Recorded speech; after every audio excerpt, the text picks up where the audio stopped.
Hello, my name is Tim Collins, and I recently became very obsessed with a Brecker Brothers and Mike Manieri video that I found on YouTube of the song Blue Montreux.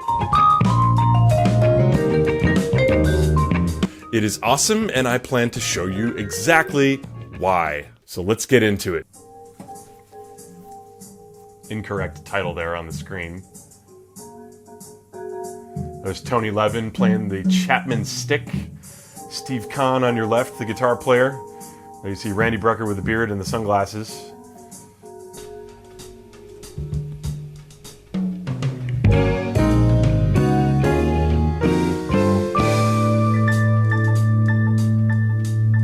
I'm just going to pause that for 1 second. That's a 1970s sus chord heaven. That's just the opening. That part never occurs again in the song. We're going to get to the melody in a second, and I promise I'll shut up and let you hear it, and then I'll talk about it. But that intro basically starts with A flat major 7 over an E flat pedal, and then the voicing of a G flat major 7 over an E flat pedal, which results in an E flat minor 9 chord.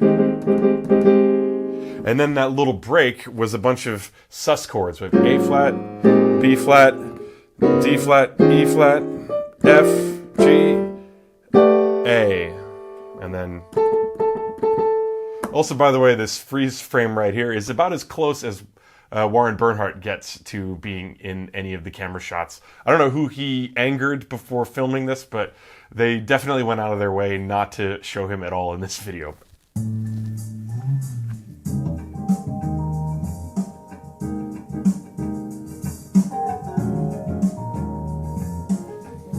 Check that bass line.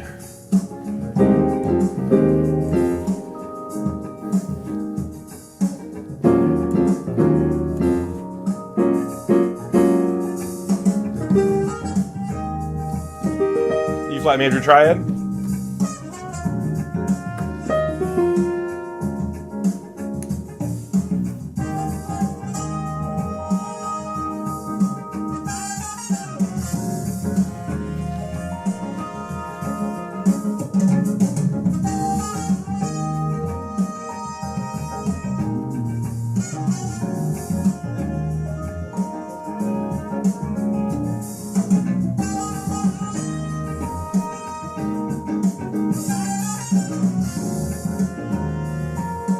Now the bridge, more bluesy.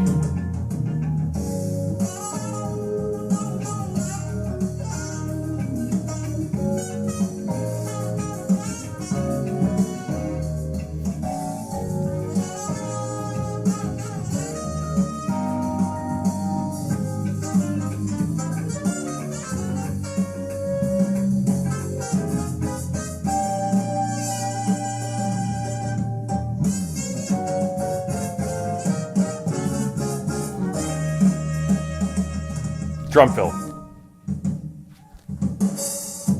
Okay, I'm going to stop it there. Let's talk about that song. It's got a cool bass line, very simple harmony, and the melody really is just kind of outlining E flat major and minor triads.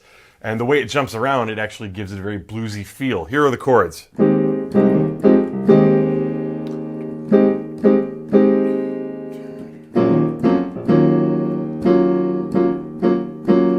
Right, and then over the top we have a melody that's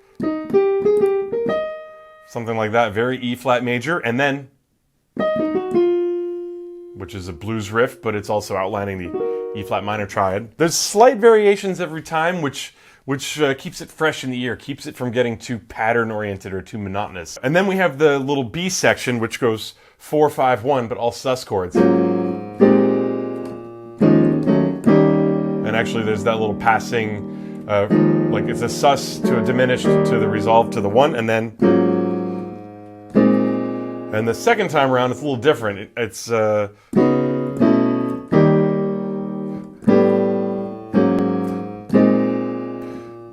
then we have a little bebop.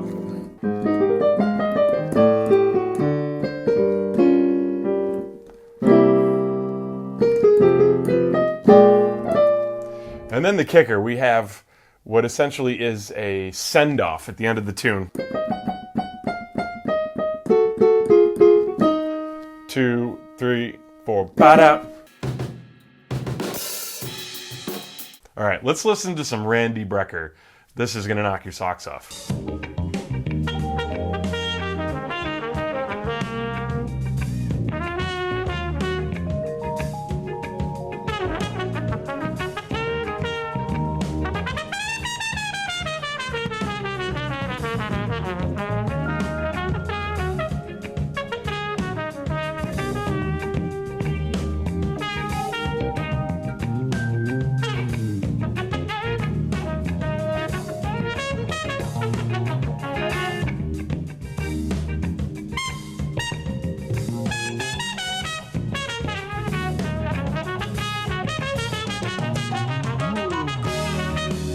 All right, I know I hate to stop it there, but so many things happened just in the first 8 bars of that solo. He started off playing this really cool pentatonic thing, which is E flat major, but also kind of outlines this A flat major 7 chord, which is what the chord is. Then he went right to E flat minor, and then he played a super fast double time blues lick, something like that. And then bar later, he plays just a burning bebop lick that actually superimposes a 2-5-1, F minor 7 to B flat altered to E flat. And he just does it over that A flat major 7 pedal.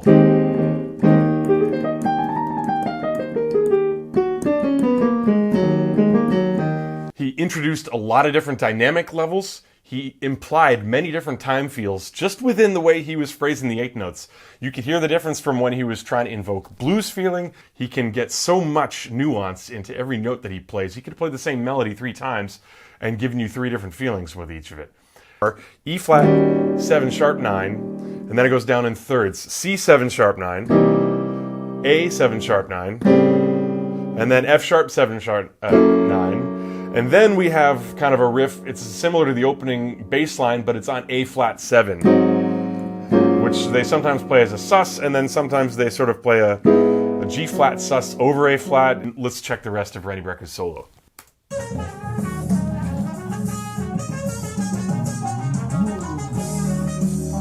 E flat,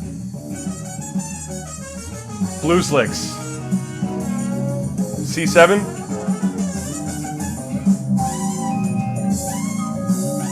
Still on the E flat blues scale, kind of. Some screeching.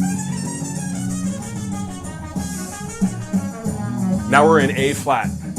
Listen to that. The thump between the drums and the bass.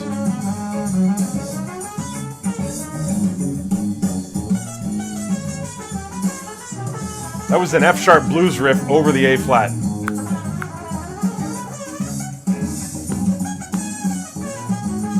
A flat blues.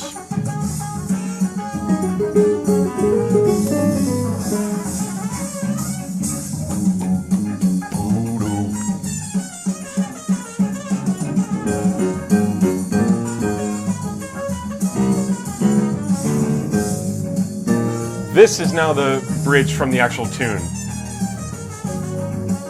E flat blues.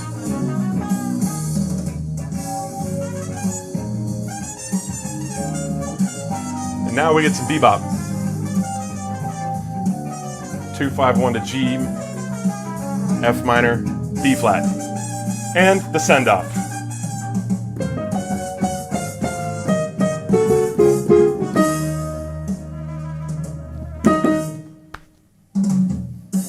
So a couple of things also about the way Randy Brecker's playing.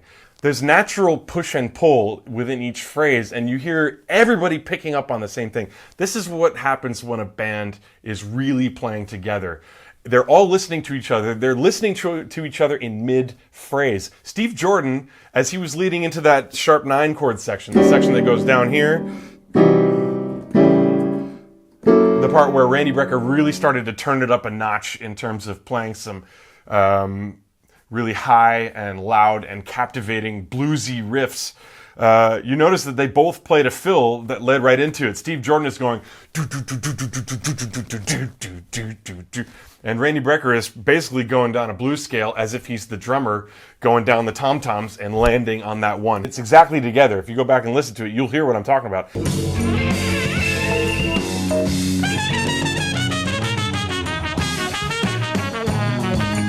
Those are the moments when a great soloist hooks up with the rhythm section. I mean, every note that Randy Brecker played was exactly together with the rhythm section, and the rhythm section was listening to him. They were listening to each other. They were playing together. Steve Jordan, I'm guessing, I don't read his mind, but this is what happens on the bandstand. I'm sure Steve Jordan was playing that fill, realized that, oh, Randy Brecker's also playing the same thing, and it makes it stronger. And then they're listening to each other in the middle of their own fill. And when you land on that one afterwards, that's where the that energy will be felt in the crowd, and then they'll get it back to you. And this is just, I mean, that's just one of my favorite Randy Brecker solos, and it's on this YouTube video. It is also on the record, but the rest of this is now not on the record that came out in 1979. They overdubbed it, or I don't know what they didn't like about it, because you're about to hear how awesome it is.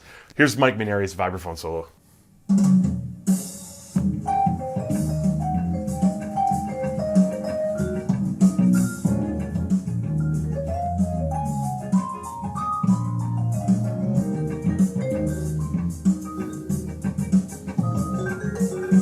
Classic blues riff, E flat.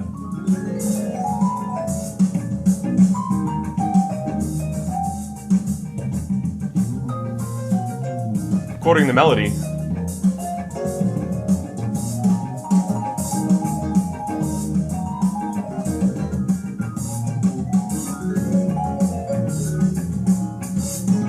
Okay, there's a couple things I'm going to annotate here. Octatonic scale. This is the C7.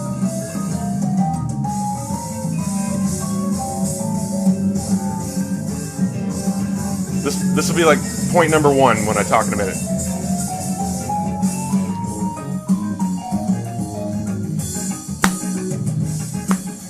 Man, Manieri is so great. Watch Tony Levin in the back.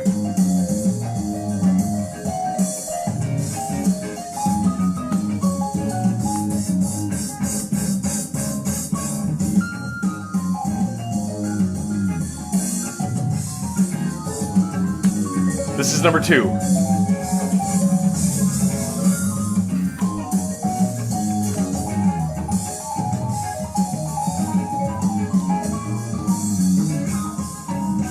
And the bridge.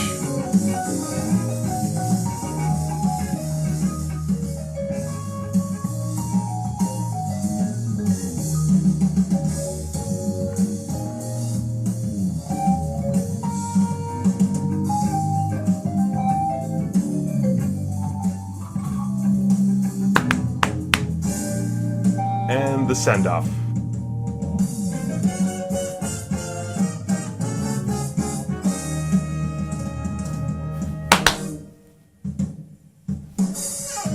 All right, let's talk about some of the things we just heard in Mainieri's solo. First thing he does is move the microphone out of the way. Something was annoying him. And this is also not related to anything, but there's a weird-looking thing behind him that looks like an iPod. But this is 1978, so it's not an iPod, so I don't know what that is. If you know what that is, please let me know in the comments. So he starts off basically doing, what the melody does, and same thing Randy Brecker does, playing E flat major and E flat minor, depending on which part of the chords he's on. He starts up.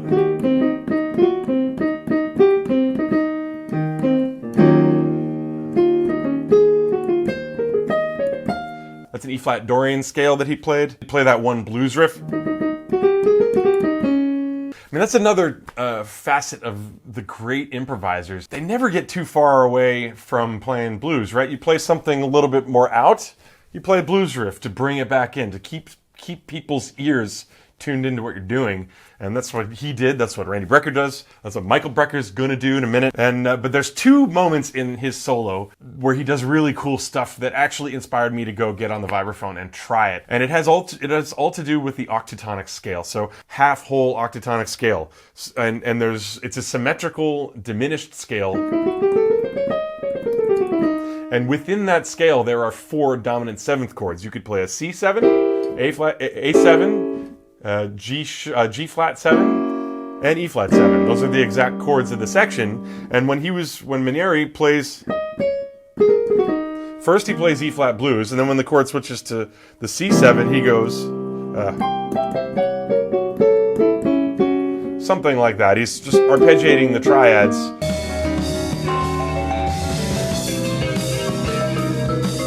and switching between those 4. And then as the phrase continues, he plays some more blues riffs, and then he does something that's really cool. He's playing an A, from the best I can tell, with his left mouth. So he's playing, 1, 2, 3, 4, 1, 2, 3, 4, 1, 2, 3, 4, like this. But over the top, he's switching the triad from any of those 4 and going through inversions. So it could be this. So you have a C chord here over an A. It could be an A chord. It could be an F sharp chord. It could be an E flat chord. It could be A major. It could be C inversion, F sharp. And he was arpeggiating the whole thing, but keeping the bottom note the same, at least for a little bit before moving it.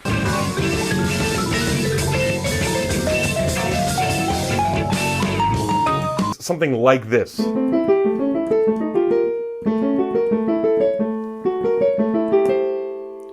And that was a great tension builder, and it's a way to get these flourishes that sound melodically very hip. They're a little bit harmonically ambiguous. You don't know what key it's in. It doesn't sound stiff or forced. And then suddenly, voila, I think he ended up on the A flat 7 chord at that point in the 3rd section of the solo. And then there's another section when he's in that part where he does the same concept, but it's a little more focused. Instead of doing all 4 possible triads, the C, the E flat, F sharp, and the E, and the A rather, he's just going between, as best as I can tell, F sharp triad and A.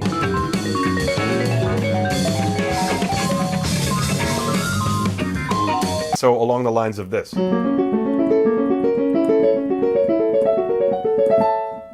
And again, resolving it on that A flat 7. And to me, those are the moments in the solo where my ears perk up and I'm just like, what is that? What is that? I have to learn that, and I have to, incorporate that in my own playing because it just sounds so cool. Anyway, I'm going to shut up now because now we have Michael Brecker. By the way, I should mention, the person who originally uploaded this video to YouTube is a Michael Brecker enthusiast and has tons and tons of Michael Brecker videos on his page. Same drum fill, also, going into Randy's solo.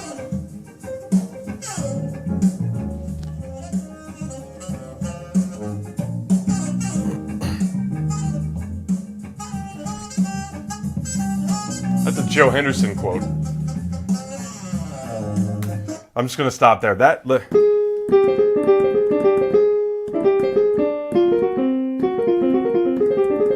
Again, it's A flat major, and Michael Brecker is accenting the 4th, the 6th, the 3rd, and the 7th.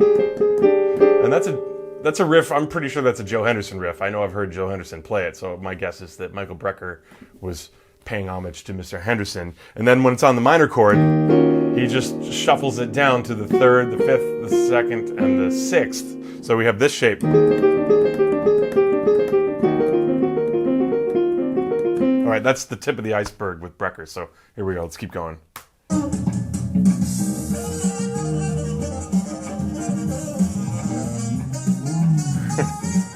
That was all bebop stuff. All major, E flat major, B flat, bebop.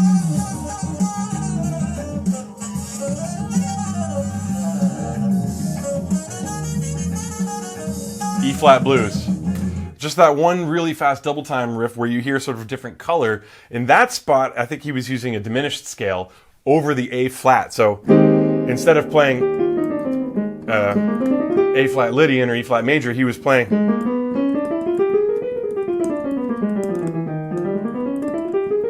in a much more interesting way than that. But that was at least the tone color that he was using. And then he resolved it back to the E flat minor. E flat blues.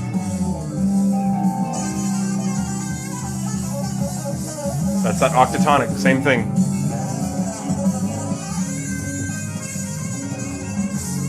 It's all one scale basically over all 4 chords. A flat blues.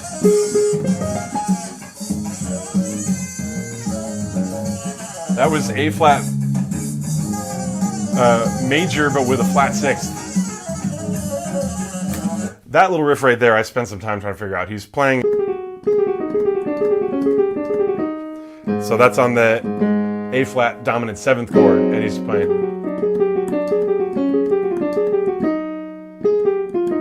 And I heard there is one of those in there with a sharp 11 superimposing the sharp 11, but it goes by so fast.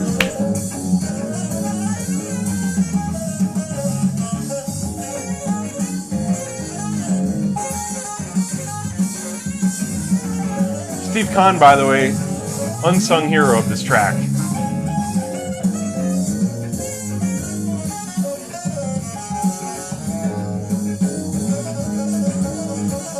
The rhythm is relentless.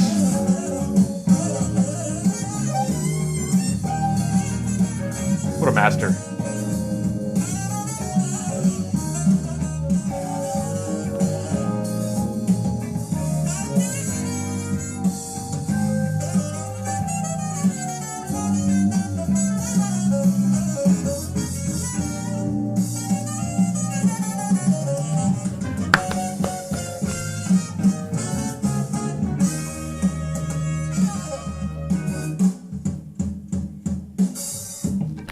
Steve Jordan looks like he goes, like he has a personality change mid-drum fill. He's gonna really wallop it, and then he's like... I love that drum fill, by the way. That fill with all the bass drum, focusing all of his energy and rhythm into that bass drum. That's a grooving drummer. You can see the open voicings that Manieri is using.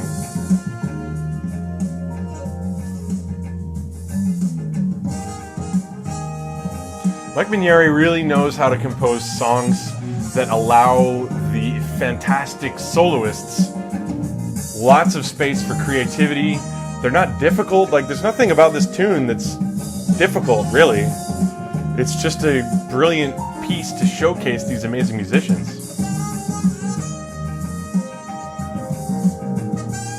Sometimes people write themselves into a corner by writing too much. And Manieri knows how to write for the effect that he wants.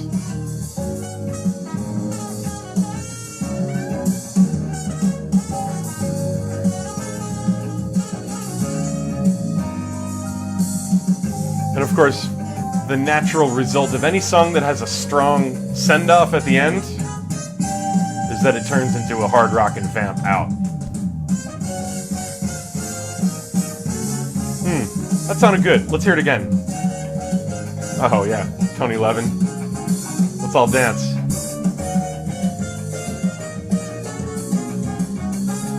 More.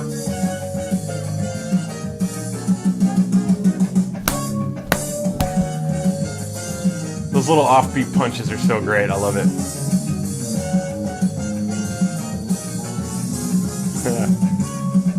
More.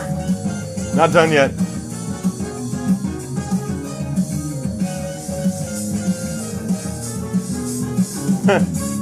More. You can see Steve Jordan is starting to really have fun now, as if he wasn't enough.